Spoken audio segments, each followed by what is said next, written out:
బస్సులు. నమస్తే, welcome to A one TV Telugu news.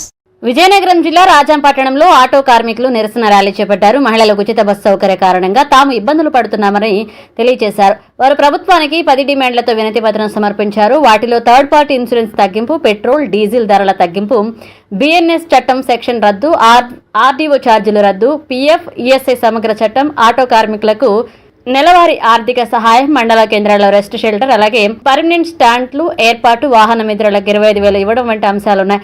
Rajam అగ్నిమాపక కేంద్రం నుండి సుమారు 4 గంటల పాటు ధర్నా కొనసాగించి శ్రీకాకుళంలో రోడ్లో ఉన్న ఎంఆర్ఓ కార్యాలయంకు చేరుకుని ఎంఆర్ఓకి డిమాండ్లతో కూడిన వినతి పత్రం సమర్పించారు.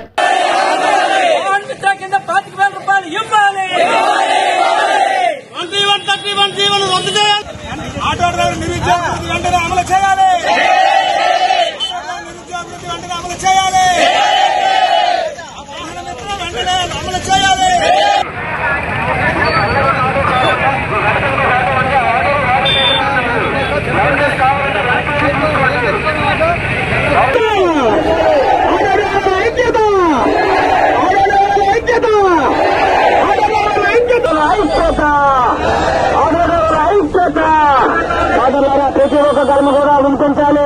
మన యొక్క పోరాటం బతుకు పోరాటం అనేది ప్రభుత్వానికి ప్రజలకు చెల్లించేది ఈ యొక్క ర్యాలీ నిర్వహిస్తున్నాం కాబట్టి ప్రతి ఒక్కరు కూడా ఈ ర్యాలీని జయప్రదం చేయాల్సిందిగా ఆటో యూనియన్ కోరుతున్నాను. ఆటో డ్రైవర్ల ఐక్యత. మనం ఎందుకంటే ఇవాళ మనం ఇంకా మాత్రమే ఈ రాష్ట్రంలో బంద్ చేసి పోరాటం చేశాం.